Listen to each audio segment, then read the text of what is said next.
The supernatural. The old cathedral stood silent, a monolith against the bruised twilight sky. Inside, dust motes danced in the pale moonlight filtering through the stained glass windows, illuminating the lone figure standing in the center aisle. Father Michael, his back to the heavy oak doors, stared at the towering altar, a knot of dread tightening in his gut. He wasn't alone. He could feel it. A presence, cold and sharp as shattered glass, slithering around the edges of his awareness.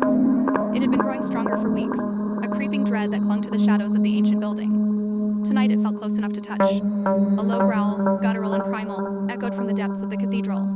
Father Michael didn't turn. He knew what lurked in the darkness behind him. He had seen its handiwork in the terrified whispers of his parishioners, in the mutilated livestock found drained of blood, in the chilling howls that pierced the night. The air grew heavy, thick with the stench of sulfur and decay. A figure materialized from the swirling shadows, its form solidifying like smoke coalescing into flesh. The figure was tall and gaunt, draped in a hooded robe that concealed its features. 2 points of malevolent orange light pierced the darkness where its eyes should be, burning with an infernal fire. "You summoned me," the figure rasped, its voice a hollow whisper that seemed to claw its way up from some abyssal depth. Father Michael finally turned, his face pale but resolute. "I seek your help," he said, his voice barely a tremor in the oppressive silence. A humorless chuckle, like stones grinding together, echoed through the cathedral. "Help? Mortals are so quick to seek the aid of that which they do not understand, to bargain with forces they cannot comprehend. My town, it is being terrorized by creatures of darkness," Father Michael pleaded, gesturing vaguely towards the shadowed pews.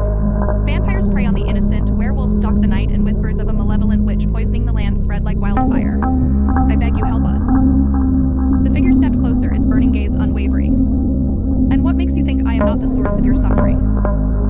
Father Michael swallowed, his throat suddenly dry.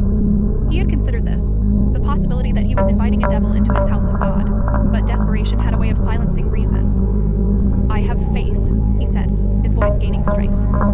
"Not in you, perhaps, but in something greater, something that compels even darkness to serve the light." The figure was silent for a moment, its burning gaze seeming